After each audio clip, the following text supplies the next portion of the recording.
Muy buenas a todos desde serenitymarkets.com. Soy Diego Puertas y este es el vídeo de visión semanal donde haremos hincapié en qué ocurrirá o qué puede ocurrir esta semana en los mercados, especialmente poniendo el foco en ese dato de PCE estadounidense de inflación por el lado del consumo personal. También será muy importante alguna reflexión sobre la amplitud, si es un riesgo o una oportunidad, porque la semana pasada tuvimos un gran rendimiento en los índices, en los principales índices, S&P 500, Nasdaq y demás, con una revalorización, de hecho cerraron su 15ª semana positiva de las últimas 17 semanas, pero sí que es cierto que la amplitud mostró ligeras debilidades. Vamos a echar un ojo a todo ello. En primer lugar, periodo estacional. Bueno, pues recordemos que estamos a 27 de febrero cuando estoy grabando este vídeo y que estacionalmente y según Goldman Sachs los últimos 100 años son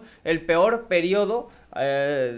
Las últimas 2 semanas de febrero es el peor periodo estacional del año. Generalmente es a partir del 16 de febrero cuando realmente se muestran bastante debilidades en los principales índices. De momento este año no está siendo así, y es que al final los datos estacionales son simplemente eso, estacionales, no tiene por qué ocurrir cada año, ¿no? Pero bueno, pues sí que es cierto que es importante, o a mí me gusta conocerlo para, oye, intuir un poco el sesgo bajista o alcista en el mercado. Vamos ya de lleno con algunos datos estacionales que recopiló Bloomberg respecto a la semana pasada. El S&P 500 saltó más de un 2% cuando los inversores aplaudieron los resultados espectaculares de Nvidia, a pesar de que solo el 73% de sus miembros avanzaron. Nos está diciendo que el jueves se produjo una subida de un 2% en el principal índice bursátil estadounidense, pero solo el 73% de los valores acompañaron a esa subida. Se trata de la participación más baja para un día de alza de esta magnitud desde después de las elecciones de 2020, cuando ganó un 2,2%, mientras que solo el 47% de sus miembros subieron. Desde entonces, los días de subida del 2% han ido acompañados por un movimiento alcista en el 92% de sus acciones, en promedio, según muestran datos recopilados de Bloomberg. Básicamente nos está mostrando una amplitud bastante débil. Yo sigo también otro indicador que me parece bastante fiable, que es el indicador de valores por encima de la media de 50 sesiones en el S&P 500. Fíjense que tengo el de 200 sesiones y el de 50 sesiones. El de 50 sesiones, fíjense que se sitúa en este momento en el 60%, cuando a finales de diciembre o a principios de enero de este año 2024 se situaba por encima del 90%. Parece ser que, la amplitud no está acompañando, porque con estos datos de amplitud estoy viendo, sobre todo en los analistas, sigo especialmente analistas bursátiles americanos, dos tipos. Uno, el que dice que la amplitud sí que está acompañando. No, la amplitud no está acompañando, es decir, el porcentaje de valores que están acompañando este movimiento en máximos de los principales índices no está acompañando. Y dos, los que pronostican un desplome simplemente porque la amplitud no está acompañando. Personalmente no soy ni de una ni de otra. Sí que es cierto que es un riesgo que no haya acompañamiento por el resto de valores, pero también puede ser una interesante oportunidad, ya que, oye, hay mayor espacio para una revalorización de estas compañías. Por ejemplo, tenemos al Russell 2000 a más de un 20% de máximos. ¿Qué es el gran catalizador que puede impulsar al Russell 2000? Pues sin ninguna duda el gran catalizador que puede impulsar a este principal índice es esa narrativa de bajada de tipos. Si vemos la correlación entre los rendimientos americanos a 10 años y el precio o la cotización del Russell 2000, vemos que la correlación es bastante alta desde septiembre. Por tanto, ahí es donde puede estar especialmente la clave de que el Russell 2000 realmente tenga un buen rendimiento. También el Sentiment Trader nos mostraba esta imagen el viernes pasado y nos decía que ocurría un poco lo mismo que nos comentaba Bloomberg en el S&P 500, que el porcentaje, el Nasdaq se realizó más de un 3% y el porcentaje de valores del Nasdaq que habían acompañado, del Nasdaq Composite, era muy inferior. De hecho, era tan inferior que esos datos o inferiores solo habían ocurrido en otras 5 ocasiones y todas habían coincidido con la burbuja.com. Más relaciones con eventos o con fechas un poco apocalípticas, ¿no? Un poco de caídas o de pinchazos de burbuja. Ni mucho menos estamos en una situación como la que vivíamos en la burbuja.com a nivel de valoraciones de las compañías, pero oye, sí que es cierto que estos días de amplitud tan baja y de rendimiento tan fuerte en los principales índices hay que vigilar que no sean frecuentes, porque si son frecuentes sí que es cierto que ahí se puede desligar totalmente la cotización de los precios con el crecimiento de los ingresos, y ahí sí que es cierto donde podría haber indicios de burbuja. Pero bueno, pues más datos a vigilar. Como digo, es un riesgo que la amplitud sea estrecha, es un riesgo que el resto de compañías no acompañen. Sí, es un riesgo, y más si se produce más a menudo. ¿Por qué? Pues porque aumentaría la diferencia entre la cotización de los precios y el crecimiento de los ingresos. Pero en este momento no tiene por qué ser un riesgo. De hecho, es más una oportunidad de que el resto de compañías terminen acompañando el movimiento. Fíjense lo que nos dice Bloomberg. El índice de armas, esto no sé si lo ha traducido muy bien, no sé si en español tiene significado esto, pero bueno, voy a explicarlo. También llamado índice de trading a corto plazo o trading, compara el número de acciones en avance y declive con el número de volumen en avance y declive. Básicamente es una línea AD, pero con volumen incluido. Lecturas por debajo de 0,5 sugieren que hay más demanda de acciones, ya que significaría que el volumen es mayor en las acciones que suben en promedio de las que bajan, mientras que un movimiento por encima de 2 es una señal de que los inversores están vendiendo acciones, según los técnicos, bueno, según los analistas. Tras el rally del jueves se situó en un nivel de 1,3, lo que significa que la presión de compra todavía estaba bastante alejada de su punto máximo a finales de año.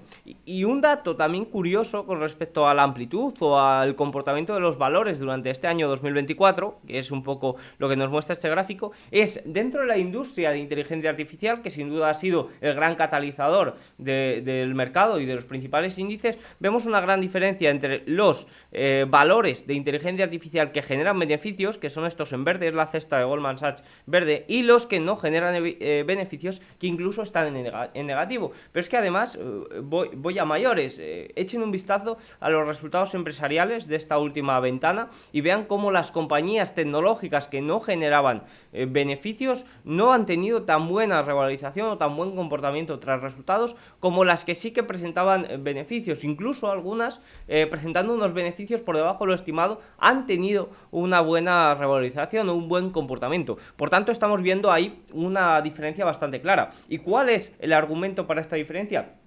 Pues tampoco hay que complicarse mucho. Creo que simplemente sabiendo que tenemos unos tipos de interés por encima del 5%, es normal que las compañías que generan beneficios no se vean tan afectadas por ello, que compañías que no generan beneficios y que necesitan una financiación constante, una financiación que evidentemente es mucho más cara. Ahí puede estar el principal argumento. También, antes de pasar un poco con los eventos de esta semana, hay que echar un vistazo a cómo va la temporada de resultados empresariales. ¿Por qué? Pues porque ya ha presentado casi el 90% del peso del S&P 500. Ya podemos sacar conclusiones bastante certeras. Fíjese, 8 de los 11 sectores informan de un crecimiento interanual de los ingresos para el cuarto trimestre de 2023. Tan solo el sector energético, materiales básicos y utilities, servicios públicos, están teniendo un crecimiento interanual. Bueno, están teniendo decrecimiento interanual, sobre todo la energía, pues evidentemente después de los años pasados con unos crecimientos de ingresos tan fuertes.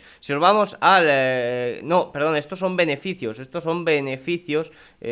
crecimiento interanual, se registra un crecimiento interanual de los ingresos del 4%, vale, aquí muestra si hay crecimiento o no, y aquí nos muestra la media, fíjense, 4%, y aquí hace hincapié al crecimiento de los últimos trimestres. S&P 500 registra un crecimiento interanual de los ingresos del 4% del cuarto trimestre de 2023, lo que supone el 13º trimestre consecutivo de crecimiento de ingresos, y fíjense aquí cómo vemos la evolución o la estimación de ese 4% de crecimiento de los ingresos.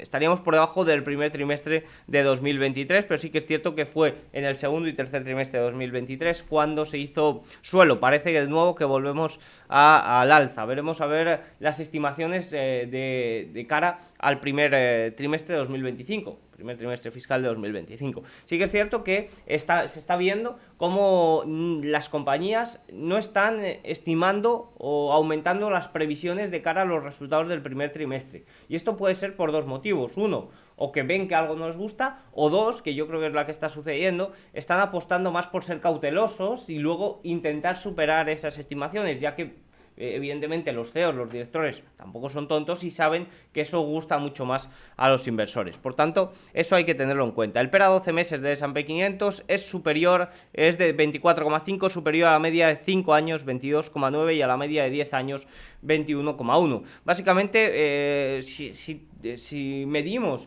el PER, tanto del S&P 500 como del Nasdaq, vemos como en términos normales podríamos estar sobrevalorados, pero en términos de burbuja estaríamos tremendamente infravalorados. Fíjense que el PER de S&P 500 está muy por debajo de los niveles que se alcanzaron a mediados finales de 2021, previo a esa corrección durante todo el año 2022. Dicho esto, vamos ya con el punto más importante de este vídeo, y es qué vamos a tener para esta semana. En el día de hoy hemos conocido datos de inflación en Japón. Sí que es cierto que muestra una desaceleración clara, pero han salido ligeramente superiores a lo esperado. El dato de inflación subyacente se esperaba en 1,8 y ha salido en 2%, en línea con el objetivo, pero ligeramente superior. En Japón también tendremos ventas minoristas y producción industrial para el jueves. El viernes tendremos esos datos de primeros de mes de PMI manufacturero y no manufacturero. En la eurozona también tendremos para el miércoles confianza del consumidor, y a partir del jueves y viernes datos de inflación en toda la eurozona, las primeras lecturas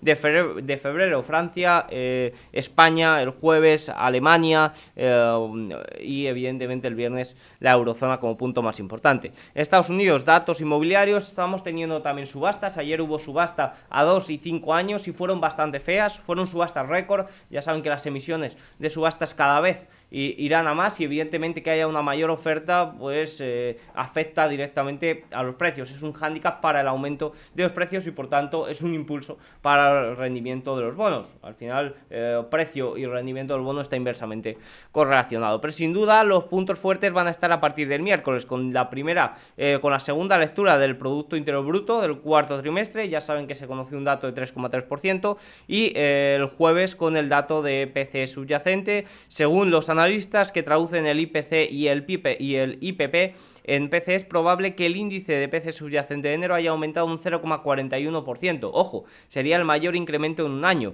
Con ello, la tasa interanual se mantendría en el 2,8% y se prevé que la tasa general descienda al 2,4%. Tras 2 meses en los que el índice PCE subyacente anualizado a 6 meses cayó por debajo del 2%, un aumento intermensual del 0,4% lo situaría de nuevo en el entorno al 2,4-2,5% en enero. Esto es muy importante porque sí que es cierto que desde la Reserva Federal hacen mucho hincapié en el dato a 6 meses anualizado, y se va a volver a situar por encima del 2% prácticamente con total seguridad. ¿Qué ocurre? Bueno, tuvimos un dato de IPC e IPP este mes bastante elevados. Sí que es cierto que hay ciertas diferencias. El PCE da más hincapié tiene más peso por el lado de la inflación de los servicios, como puede ser la salud, y el IPC sí que es cierto que tiene un gran peso por el lado de la inflación de la vivienda.